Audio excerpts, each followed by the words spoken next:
Hello friends, आपका welcome है आपके अपने यूट्यूब चैनल ब्रिलियंट शिक्षा बाय अनीता चंद्रा में।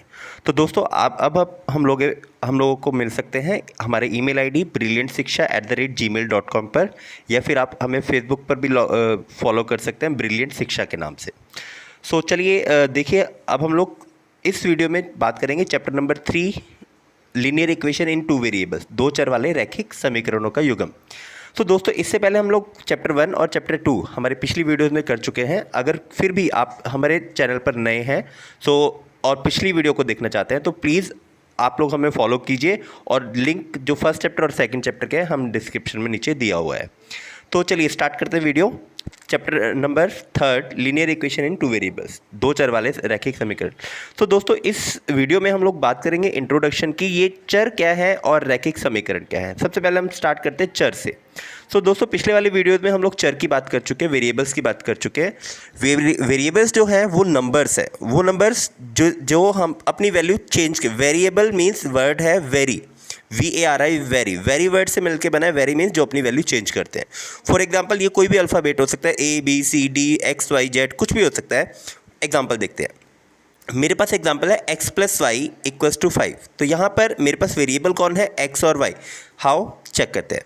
देखो पहला मैंने पुट किया, अगर x की वैल्यू 4 होगी तो y की वैल्यू क्या हो जाएगी 1। 4 + 1 कितना हो गया 5।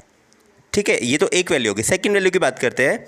x की वैल्यू 1 तो y की वैल्यू क्या होगी 4। अगेन अगर मैं x की वैल्यू 3 पुट करता हूँ तो 3 में क्या ऐड करें कि 5 आ जाए। तो यहाँ पर क्या हुआ है, x की वैल्यू बार बार चेंज हो रही है। एक बार 4 है, एक बार 1 है, एक बार 3 है। ऐसे ही y की वैल्यू हर बार चेंज हो रही है। एक बार 1 है, एक बार 4 है, एक बार 2 है। ये जो x है अपनी वैल्यू हर बार चेंज कर रहा है, y अपनी हर बार वैल्यू चेंज करता है। तो इसे हम लोग बोलते हैं वेरिएबल, और हिंदी में बोलते हैं चर। नेक्स्ट कांस्टेंट की बात करते हैं। कांस्टेंट वो है जो इक्वेशन में अपनी वैल्यू कभी चेंज नहीं करता। फॉर एग्जांपल 2, 3, 4, 5, यहाँ पर आप देखेंगे जो नंबर है 5 वो हमेशा 5 है। तो जो 5 है उसने अपनी वैल्यू तो चेंज नहीं की है, तो जो 5 है दैट इज कांस्टेंट और अचर। नेक्स्ट हम लोग लीनियर इक्वेशन की बात करें, उससे पहले बात करते हैं लीनियर पॉलिनोमियल की। तो पॉलिनोमियल तो सबको पता ही है, हमारे पास बहुपद जिसमें बहुत सारे पद होते हैं। तो लीनियर का मतलब होता है घात। घात मीन्स डिग्री, जिसकी डिग्री 1 होती है उसे बोलते हैं लीनियर। अगर डिग्री 2 है तो उसे बोलते हैं क्वाड्रेटिक, अगर 3 है तो उसे बोलते हैं क्यूबिक। लीनियर में हमारे पास क्या होता है, लीनियर पॉलिनोमियल में जो डिग्री है दैट इज़ 1। अब देखते हैं, फॉर एग्जाम्पल हमारे पास है x + 5। x + 5 में जो डिग्री है वो कितनी है, हाईएस्ट डिग्री जो भी वेरिएबल है उसकी 1 है। y - 9 में भी 1 है। अब उसके बाद हम लोग का जो चैप्टर है वो है दो चर वाले। दो चर मीन्स जिसमें दो चर होंगे, दो वेरिएबल्स होंगे, एक x और एक y। हो सकता है एक p और q हो सकता है एक a और b हो। तो ये हमारे चर जो हैं वो हमारे चैप्टर में हम लोग दो चर करेंगे। ओके, चलिए अब मेथड की बात करते हैं जो हम इस पूरे चैप्टर में करेंगे। सबसे पहले हम करेंगे ग्राफिकल मेथड। तो हम लोगों को क्या करना है, find the value of x and y, या find the value of a and b, find the value of p and q। किसी भी आपको वेरिएबल की वैल्यू फाइंड आउट करनी है, 4 मेथड है। सबसे पहला हमारे पास ग्राफिकल मेथड मतलब ग्राफी विधि। दूसरा मेथड है हमारा एलिमिनेशन मेथड, विलोपन विधि। तीसरा मेथड है हमारे पास सब्स्टिट्यूशन मेथड मतलब प्रतिस्थापन विधि। और चौथा मेथड है हमारे पास क्रॉस मल्टीप्लिकेशन मतलब वज्र गुणनखंड विधि। तो इससे पहले हम लोग इन चैप्टर को स्टार्ट करें तो कुछ कंडीशंस है जो हमें याद रखनी है। ठीक है, तो वो कैसे करेंगे, हमारे पास जो भी दो इक्वेशंस हैं, जो भी दो लीनियर इक्वेशन हमारे पास दिए हैं दो वेरिएबल वाली, उनमें से हम लोग पहले चेक करेंगे कि ए क्या है, बी क्या है और सी क्या है। फॉर एग्जांपल मेरे पास दो इक्वेशन दी थी, ये थी हमारे पास फर्स्ट इक्वेशन और ये थी हमारे पास सेकंड इक्वेशन। फर्स्ट इक्वेशन थी 2x - 3y = 7। सेकंड इक्वेशन थी 3x + 4y = 8। तो जब हम लोग a की बात करेंगे, a मेरे पास जो x के आगे वाला कांस्टेंट है उसको हमने देखना है। तो a हमारे पास हो गया 2, ऐसे b हो गया 3, ऐसे c हो गया 7। अब जब फर्स्ट इक्वेशन की बात करेंगे तो a1 हो जाएगा हमारे पास 2, b1 हो जाएगा -3 एंड c1 हो जाएगा 7। तो आपने ये ध्यान रखना है जो भी कांस्टेंट का साइन है उसको अपने साथ में लेना है। तो a1 प्लस का 2, b1 माइनस का 3 एंड c1 7। ऐसे ही 3x + 4y = 8 में a2 हमारे पास होएगा 3, b2 हमारे पास 4 एंड c2 हमारे पास 8। a1, a2, b2, b1, b2, c1, c2 आपको क्लियर हो गया होगा। चलिए अब हम बात करते हैं कंडीशंस की, जो हम लोग पहले बात कर रहे थे। तो कंडीशन में हमारे पास पहली कंडीशन है अद्वितीय हल, जिसको हम बोलते हैं यूनिक सॉल्यूशन। अब बेटा जब हम लोग चैप्टर को करेंगे, एक्सरसाइज को करेंगे, हमें ओनली अद्वितीय हल वाले क्वेश्चन ही सॉल्व करने हैं, ये ध्यान रखना है। तो अद्वितीय हल मतलब यूनिक सॉल्यूशन। कंडीशन देखेंगे क्या होती है, इसको हम लोग संगत हल भी बोलते हैं, मींस कंसिस्टेंट सॉल्यूशन भी बोलते हैं। और जब हम इसे ग्राफ पर ड्रॉ करेंगे तो ये होती है इंटरसेक्टिंग लाइंस, प्रतिच्छेदी रेखाएं।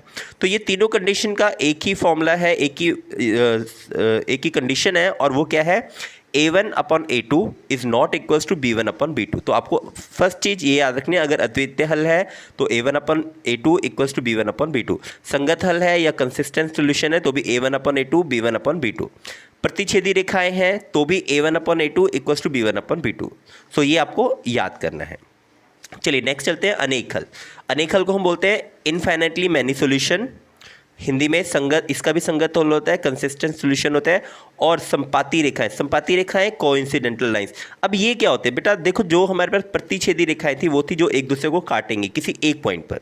संपाती रेखाएं होंगी जो लाइन एक दूसरे के ऊपर होंगी। फॉर एग्जांपल एक ये लाइन है, दूसरी लाइन सेम इसी के ऊपर आ जाएगी, कोई अलग सेपरेट नहीं आएगी। तो ये जो होगा हमारे पास संपाती रेखाएं होंगी और अनेक हल होगा। मतलब एक लाइन के ऊपर ही दूसरी आएगी, आप उसमें डिफरेंस नहीं कर सकते हैं कि कौन सी लाइन कौन सी है।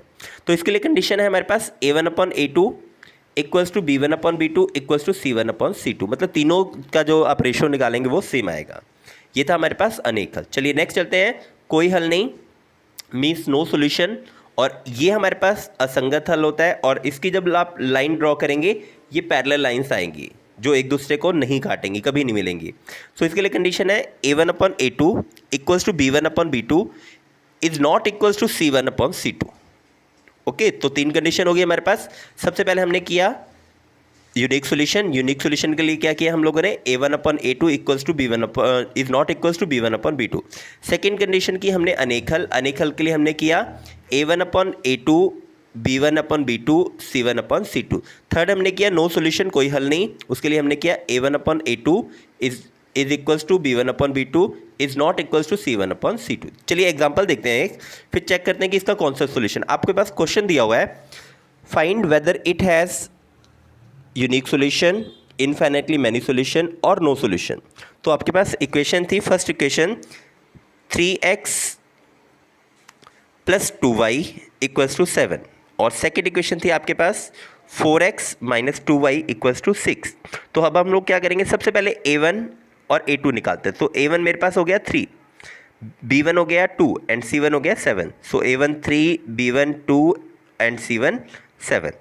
फिर देखते हैं A2 हमारे पास आ गया 4, B2 हो गया -2 एंड C2 हो गया 6। तो A2, B2 एंड C2। अब हमने क्या किया, इसका रेशो निकाला, A1/A2 3/4 आ गया। अब 3/4 कोई कैंसिल नहीं हो रहा है। फिर देखते हैं B1/B2 2/-2 कैंसिल होकर -1 आ गया। C1 7/6। तो अब मैंने चेक किया, A1/A2 था 3/4, B1/B2 था -1। सो ये दोनों इक्वल नहीं है। तो अगर दोनों इक्वल नहीं है तो इसका मतलब इसका कौन सा हल हो गया, अद्वितीय हल हो गया, यूनिक सॉल्यूशन हो गया। जब आप लाइन ड्रॉ करेंगे ये इंटरसेक्टिंग लाइंस बनेगा, प्रतिच्छेदी रेखाएं बनेगा, और ये इसका संगत हल है। चलिए अब बात करते हैं ग्राफिकल मेथड की। तो ग्राफिकल मेथड में आपने करना क्या है, ग्राफिकल मेथड में बेटा आपके पास दो इक्वेशन दी होंगी, आपको इन इक्वेशन को ड्रॉ करना है ग्राफ के ऊपर।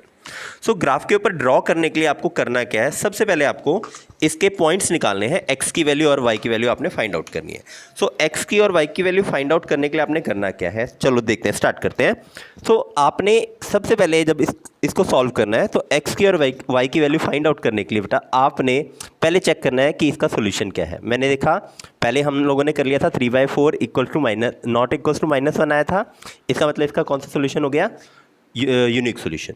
तो अब देखते हैं इसकी लाइन ड्रॉ करने के लिए। अब हमने क्या करना है, फर्स्ट इक्वेशन लेनी है सबसे पहले, 3x + 2y = 7। तो आपने क्या करना है बेटा, x की या y की, आप दोनों में से कोई भी value at a time a की वैल्यू पुट कर सकते हैं। ठीक है, देखते हैं कैसे। फॉर एग्जाम्पल मैंने 3x में x की वैल्यू 0 पुट किया, मैंने यहाँ पर 0 लिख दिया। 3 × 0 0 हो गया, 0 खत्म, कैंसिल, मेरे पास बच गया 2y = 7। अब y की वैल्यू क्या आ गई, 7/2 3.5, तो मैंने लिख दिया 3.5। आपने वेरी इंपॉर्टेंट बात ध्यान रखनी है, सिर्फ वही वैल्यू लेनी है जो पॉइंट के एक बाद तक सॉल्व हो जाए। आपने उस वैल्यू को नहीं लेना है जो पॉइंट के बाद या तो 2 पॉइंट के बाद 2 पॉइंट आए, 3 पॉइंट आए, 4 पॉइंट आए।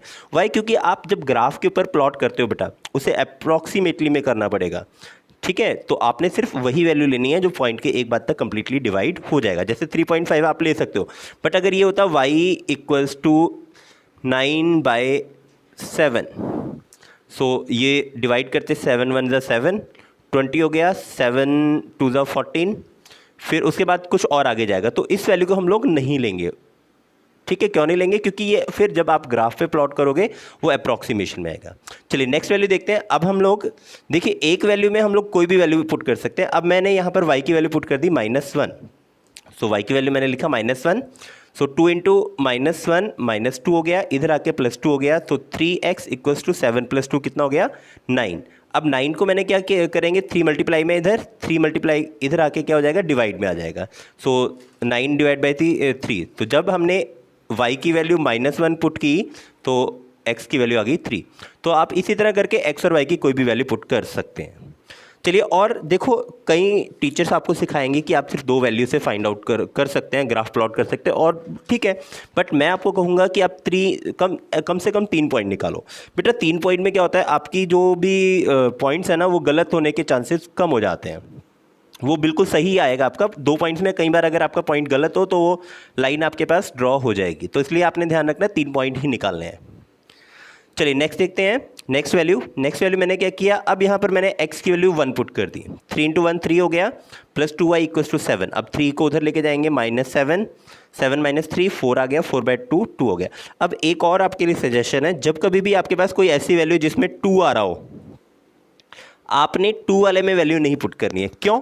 क्योंकि 2 अगर किसी भी रकम को डिवाइड करता है तो उसको कंप्लीटली डिवाइड कर देता है पॉइंट के एक बाद तक। चाहे अब देखो, चाहे 7 हो, 7/2 3.5 आ जाएगा, 9/2 4.5 आ जाएगा, 13/2 6.5 आ जाएगा। तो मतलब ये पॉइंट के बाद एक वैल्यू तक खत्म हो जाएगा। तो जहाँ पर भी आपके पास 2 लगा हुआ है आगे नंबर, तो आपने कोशिश ये करना है उसकी वैल्यू ना पुट करें।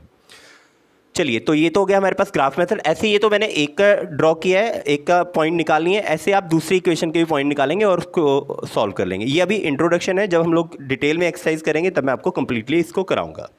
चलिए नेक्स्ट मेथड की बात करते हैं। नेक्स्ट मेथड है मेरे पास एलिमिनेशन मेथड। तो देखो एलिमिनेशन का मतलब क्या है? एलिमिनेशन का मतलब होता है ख़त्म करना, उसको नॉकआउट करना, बाहर निकाल देना। तो बेटा याद रखना है, मैथ में कोई भी रकम कब बाहर निकलती है, जब कोई 2 रकम इक्वल होती है तभी हम लोग बाहर निकाल सकते हैं। ठीक है, फॉर एग्जाम्पल मैं आपको बोलता हूँ, आपके पास 4 एप्पल्स हैं, आपको चारों के चारों एप्पल ख़त्म करना है, तो क्या करेंगे आप चारों के चारों एप्पल को खा लेंगे ना, तभी तो ख़त्म होंगे। आपके पास 2 बनानास हैं, आपको ख़त्म करने हैं, तो आप क्या एक बनाना ख़त्म करोगे तो एक कंप्लीट ख़त्म हो जाएंगे? नहीं होंगे ना, तो आपको दोनों के दोनों बनाना खाने पड़ेंगे। तो इसके लिए हम लोग क्या करते हैं, आपके पास 2 इक्वेशन थी, वही सेम इक्वेशन मैंने ले लिया, 3x + 2y equals to 7, 4x - 2y equals to 6। तो देखो करना क्या है आपको, जिस भी रकम को, फॉर एग्जांपल मुझे यहाँ पर एलिमिनेट करना है x को, तो अगर मैं x को एलिमिनेट करना हो तो सबसे पहला काम है मुझे जो x के आगे कांस्टेंट जो नंबर है बेटा उसको सेम बनाना है। तो अभी फर्स्ट इक्वेशन में x के आगे 3 और इधर है 4, सो इक्वल बनाने के लिए मैं इसका एलसीएम ले लेता हूँ। 3 एंड 4 का एलसीएम 12 आ गया, क्योंकि दोनों डिफरेंट नंबर है, इसलिए 12 बनाने के लिए 3 को 12 बनाने के लिए क्या करेंगे 4 से मल्टीप्लाई, और 4 को 12 बनाने के लिए 3 से मल्टीप्लाई। सो जब मैं मल्टीप्लाई करूंगा तो दोनों इक्वेशन को सेम नंबर से मल्टीप्लाई करना है। 4 को जब 3 से करेंगे, देखते हैं, 4 3 ज़ा 12 इंटू एक्स हो गया, 4 2 ज़ा 8 हो गया, और 7 4 ज़ा 28 हो गया। ऐसे 3 से जब मल्टीप्लाई करेंगे, 3 4 ज़ा 12, 3 2 ज़ा 6 एंड 6 3 ज़ा 18। इतना क्लियर हो गया। अब हमने देखना है जो रकम इक्वल हमने बनाई है उसके साइन डिफरेंट है या सेम है। अगर इसके साइन ऑलरेडी डिफरेंट होंगे तो आप यहाँ पर माइनस नहीं लगाएंगे, आप लिखेंगे फर्स्ट प्लस सेकंड, आप साइन चेंज नहीं करेंगे। बट अब क्योंकि मैंने ये देखा ऊपर वाले का भी प्लस है, नीचे वाले का भी प्लस है, जब सेम साइन हो तो हमने डिफरेंट बनाना है, तो डिफरेंट बनाने के लिए हम लिखते हैं फर्स्ट माइनस सेकंड। तो मैंने माइनस किया, जब मैं माइनस करूंगा तो उसके निशान में चेंज करूंगा, तो इसका भी निशान चेंज, इसका माइनस का प्लस हो गया और 18 का भी प्लस का माइनस हो गया, तो ये कैंसिल हो गया। मेरे पास बच गया 8y, और अब 6y का जो साइन है वो है प्लस, सो 8 + 6 कितना हो गया 14 हो गया। मैंने लिख दिया 14 और साथ में y लिख दिया। फिर मैंने देखा 28 और 18 का डिफरेंट साइन है तो माइनस करेंगे, 28 में से 18 गया, 10 आ गया। सो y की वैल्यू 10 इधर 14 मल्टीप्लाई में था, डिवाइड में आ जाएगा, इसको मैंने कैंसिल किया तो 5/7 दो के टेबल से दोनों को काट दिया, तो y की वैल्यू आपके पास आ गई 5/7। अब आपने करना है क्या, x की वैल्यू भी फाइंड आउट करनी है। तो आप क्या करेंगे, जो x की वैल्यू y की वैल्यू आपने निकाली है वो आप इक्वेशन फर्स्ट इक्वेशन सेकंड दोनों में से किसी भी इक्वेशन में पुट कर लेते हैं। तो मैं क्या करता हूँ, इक्वेशन 1 में पुट कर लेता हूँ। इक्वेशन 1 देखो क्या थी, इक्वेशन 1 थी 12x plus 8y equals to 28। तो मैंने इससे पहले इक्वेशन 1 थी 3x plus 2y equals to 7, तो मैं बेटा इस वाली इक्वेशन में पुट करूंगा। सो 3x प्लस 2 इंटू वाई की वैल्यू मेरे पास कितनी निकले 5/7, इसको मल्टीप्लाई किया 2 5 10, 10/7 इक्वल्स टू 7 आ गया। इधर ये प्लस है, इधर आके माइनस हो जाएगा, तो हम क्या करते हैं, इसको इस साइड लग के माइनस कर लेते हैं। सो 7 माइनस 10/7, इसका एलसीएम लिया 7 आ गया, 7 7 49 माइनस 10 और 49 में से 10 गया 39/7। अब ये यहाँ से देखते हैं, ये जो 3 है मल्टीप्लाई में वो इधर डिवाइड में आ जाएगा 7 इंटू 3, तो इसको मैं काट सकता हूँ 3 इंटू 13, तो ये जो 39 है इससे कट जाएगा 3 1 3 3 3, तो आपके आंसर आ गया 13/7। तो x की वैल्यू भी आपने फाइंड आउट कर ली और y की वैल्यू। और एक चीज़ ध्यान रखनी है आप लोगों ने, आप जब तीनों मेथड करेंगे, अभी एक मेथड और है, 2 मेथड और हैं, तीनों मेथड से आप किसी भी मेथड से जब करेंगे आपकी x की और y की वैल्यू सेम आएगी। एग्जाम्पल हम लोग लिखते हैं, सेम क्वेश्चन को दूसरे मेथड से कर लेते हैं। चलिए सेकंड मेथड की बात करते हैं। सेकंड मेथड है हमारे पास प्रतिस्थापन सब्स्टिट्यूशन मेथड। तो इस मेथड में हम लोग क्या करते हैं, एक वैल्यू को निकालते हैं और दूसरी इक्वेशन में पुट करते हैं। तो आपने ये ध्यान रखना है कि अगर आप इक्वेशन को फर्स्ट इक्वेशन में से कोई वैल्यू निकाल रहे हो तो उसको फर्स्ट इक्वेशन में नहीं पुट करना है, सेकंड में पुट करना है। अगर आप सेकंड से निकाल रहे हो तो आपने फर्स्ट में पुट करना है, ये ध्यान रखना है आपने। चलिए देखते हैं, फर्स्ट इक्वेशन थी हमारे पास 3x plus 2y equals to 7। तो मैंने क्या किया, यहाँ से x को मैं क्या करता हूँ, सब्स्टिट्यूट करता हूँ। x को सब्स्टिट्यूट करने के लिए मैंने क्या किया, 3x इस रकम को इधर लेके गए, प्लस था इधर आके माइनस हो गया, इधर 3 मल्टीप्लाई में था डिवाइड में होगा, तो x की वैल्यू मेरे पास थर्ड इक्वेशन मैंने बना ली है 7 माइनस 2y/3, ये हमारे पास थर्ड इक्वेशन हो गई। अब क्या करेंगे, मैंने इक्वेशन फर्स्ट में से निकाला तो कहाँ पुट करेंगे, इक्वेशन सेकंड में। तो इक्वेशन सेकंड थी 4x minus 2y equals to 6, तो इक्वेशन सेकंड में हम लोग पुट करते हैं। सो लिखेंगे x का मान इक्वेशन 2 में पुट करने पर, by putting the value of x in equation second. तो equation second 4 into X minus 2 into Y equals to 6, तो 4 x की वैल्यू मेरे पास थी 7 माइनस 2y/3, तो मैंने यहाँ पर लिख दिया, माइनस में साथ में माइनस 2y इक्वल्स टू 6 था, दोनों का एलसीएम ले लिया बेटा, 3 एलसीएम था, 3 2 6 हो गया यहाँ पर। अब देखते हैं, इसको खोलते हैं ब्रैकेट को, 4 2 28 minus 4 2 8y minus 6y equals to 6 3 18, cross multiply यहाँ से कर दिया, 18 हो गया। अब यहाँ से देखते हैं y वाली रकम, 6 और 8 दोनों सेम है, निशान भी सेम है, तो 8 6 14 हो गया बराबर 18। अब ये जो 28 है प्लस इधर आके माइनस हो गया, तो माइनस का 14y इक्वल्स टू माइनस 10 आ गया, क्योंकि 28 माइनस था 18 प्लस था। अब देखते हैं, दोनों साइड माइनस माइनस है, तो माइनस माइनस कैंसिल बेटा, 14 डिवाइड में आ गया, तो इसको डिवाइड करेंगे, y की वैल्यू होगी 5/7, 2 से दोनों डिवाइड हो जाएंगे। सो अब क्या करते हैं, इक्वेशन y का मान जो आपने निकाला वो इक्वेशन फर्स्ट में पुट कर लो, चाहे सेकंड में पुट कर लो, चाहे थर्ड में, तीनों में से किसी भी इक्वेशन में हम लोग पुट कर सकते हैं। मुझे ये लगा कि जो इक्वेशन थर्ड है वो सबसे ईजी है, तो हम इक्वेशन थर्ड में इसकी वैल्यू पुट कर लेते हैं। सो आपके पास y की वैल्यू आई थी 5/7। So x equals to, third equation थी x equals to 7 minus 2y/3, 7 minus 2 into y की वैल्यू थी 5/7/3 आ गया। अब क्या करते हैं, इसको पहले एलसीएम ले लेते हैं, ऊपर एलसीएम लेने पे इसका क्या आ गया, यहाँ पर इसका एलसीएम आ गया हमारे पास 7 और 1 का 7 आ गया, 7 इंटू 7 49 माइनस 10 39/7, ये जो 3 मल्टीप्लाई में है इसको उल्टा कर देते हैं, 1/3 हो गया, तो इसको जब हम लोग काट देंगे 13/7, तो यही वैल्यू हमारे पास x की जो पहले मेथड हमने किया था उसमें आ रहा था। सो x और y की वैल्यू सेम आई है, इसका मतलब हमने जो मेथड किया है वो बिल्कुल सही है। चलिए नेक्स्ट लास्ट मेथड की बात करते हैं, वज्र गुणनखंड क्रॉस मल्टीप्लिकेशन। तो इसमें आपने एक नंबर याद रखना है बेटा, 2312 नंबर। अगर आपको ये नंबर याद रहेगा, ये नंबर आगे भी बड़ा काम आने वाला है आपके पास, मैजिकल नंबर इसको बोलते हैं, 2312 2312 मेथड। तो 2312 जो नंबर है वो मैजिकल नंबर है, आपको इसको याद रखना है। तो इस मेथड के लिए, वज्र गुणनखंड के लिए आपने इस नंबर को जरूर याद रखना है। तो जब हम लोग स्टार्ट करेंगे मेथड को, हम लोग 2312 लिख लेंगे, लेकिन आपने इसको बाद में रब कर देना है, ठीक है। तो अब देखते हैं कैसे, पहले 2 का मतलब क्या है, जो आपके पास y वाली रकम है दोनों के कांस्टेंट लिख लेना है। कांस्टेंट यहाँ पर था 2n माइनस 2, मैंने 2n माइनस 2 लिख लिया।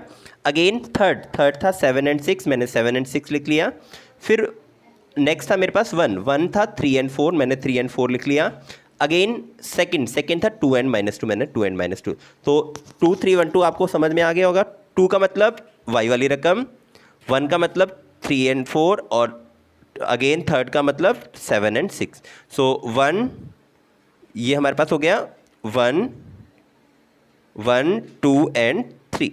सो हमने नंबर लिख लिया। अब आपने इसको तो रब कर दिया, ये लिखने के बाद हमारा ये 2 3 1 2 हमारा रब हो गया, इसको छोड़ दिया हम लोगों ने। अब ये हमारे काम का नहीं रहा। अब हम क्या करेंगे, इन दोनों के बीच में x लिखा, इन दोनों के बीच में y लिखा, और इन दोनों के बीच में -1 लिखा। अब बेटा यहाँ पर कई लोग 1 भी कराएंगे। 1 के कब करते हैं, जब हम इक्वेशन के 7 को उधर ना लिख के 7 को इधर इस साइड में लिखते हैं। अभी हमारी इक्वेशन हम लोगों ने सारी स्टैंडर्ड इक्वेशन इसी तरह करनी है, इसलिए आपने -1 लिखना है। तो अब देखते हैं क्या करना है हम लोगों ने। अब हमने पहले x लिखना है, फिर y लिखना है, फिर दैट इक्वल्स टू -1 लिखना है। तो अब 2 × 6 लिख दिया मैंने, फिर माइनस का साइन एंड 2 × जो भी आपकी रकम है लिख दिया। अगेन बराबर इक्वल्स टू में y के नीचे 7 × 4, फिर माइनस का साइन 6 × 3 लिख देना है। अगेन आपका -1 के नीचे क्या लिखेंगे, 3 × -2 एंड माइनस का साइन 4 × 2, तो 4 × 2 मैंने लिख दिया। तो इसके बाद अब इसको सॉल्व करना है। देखते हैं ये कितना हो गया, 6 × 2 = 12 -14, तो x या मेरे पास आएगा x / 12 माइनस, और अंदर ब्रैकेट में माइनस का 14। ठीक है, तो चलिए ऐसे यहाँ पर नेक्स्ट 4 × 2 = 28, 6 × 18, 3 दूनी -6 और 4 दूनी 8। मैंने इसको मल्टीप्लाई कर लिया, और जो अभी ब्रैकेट नहीं खोलनी है, ब्रैकेट नेक्स्ट स्टेप में खोलेंगे। तो मेरे पास हो गया 12 माइनस -14, 28 -18 -6 -8। तो अब यहाँ पर मेरे पास x के नीचे क्या आ जाएगा, देखते हैं। माइनस माइनस क्या हो गया, प्लस हो गया, 12 + 14 हो गया। y के नीचे 28 -18 हो गया, और -1 के नीचे इन दोनों को ऐड कर दिया, -14 हो गया। तो ये माइनस माइनस तो हो गया कैंसिल। अब मेरे पास क्या बचा, x के नीचे इन दोनों को ऐड कर दें, 26 हो गया। y के नीचे 28 में से 18 गया, 10 रह गया, और यहाँ पर 1/14। अब बेटा जिसकी वैल्यू हमने निकालनी है उसको अलग अलग लेना है। फॉर एग्जांपल अगर मुझे x की वैल्यू निकालनी है तो x को और 1 वाली रकम को लेना है। अगर मुझे y की वैल्यू फाइंड आउट करनी है तो मुझे y को और 1 को लेना है। तो मैं क्या करूँगा, x के लिए x/26 और 1/14 को एक साइड ले लिया, और y/10 जो था मेरे पास उसको मैंने एक साइड लिख दिया, y/10 को 1/14 के साथ लिख दिया। यहाँ से इसको क्रॉस मल्टीप्लाई करेंगे हम लोग। क्रॉस मल्टीप्लाई करने पे y × 14 x हो गया, सॉरी x × 14 14x हो गया, 26 से कम 26 हो गया। तो यहाँ पर 14 जो मल्टीप्लाई में इधर आके डिवाइड में आ जाएगा। जब आप 2 से करेंगे 13 × 2 = 26 एंड 2 × 7 = 14, तो 13/7 आ गया। ऐसे यहाँ पर y की बात करते हैं। y को जब क्रॉस मल्टीप्लाई किया 14y = 10 और y = 10/14, तो इसको भी जब 2 से डिवाइड किया, 2 × 5 = 10, 2 × 7 = 14, तो 5/10 7 आ गया। तो ये हमारे पास जो भी हमने 3 मेथड थे, 4 मेथड थे, उसकी इंट्रोडक्शन कर ली है। कल हम लोग फर्स्ट चैप्टर से स्टार्ट करेंगे और एक एक मेथड को थोड़ा और डिटेल में समझेंगे। Thank for watching. जो लोग हमारे वीडियो के साथ अभी नए जुड़े हैं प्लीज़ हमें सब्सक्राइब कर लीजिए, और हमारी जो पिछली वीडियोज़ हैं उनसे पिछले चैप्टर को आप कर लीजिए। अगर आपको कोई प्रॉब्लम हो, कोई कंसेप्ट ना समझ में आए, प्लीज़ कमेंट बॉक्स में ज़रूर बताएं। हम लोग उस टॉपिक को, उस कंसेप्ट को और डिटेल में कर लेंगे। Thanks for watching.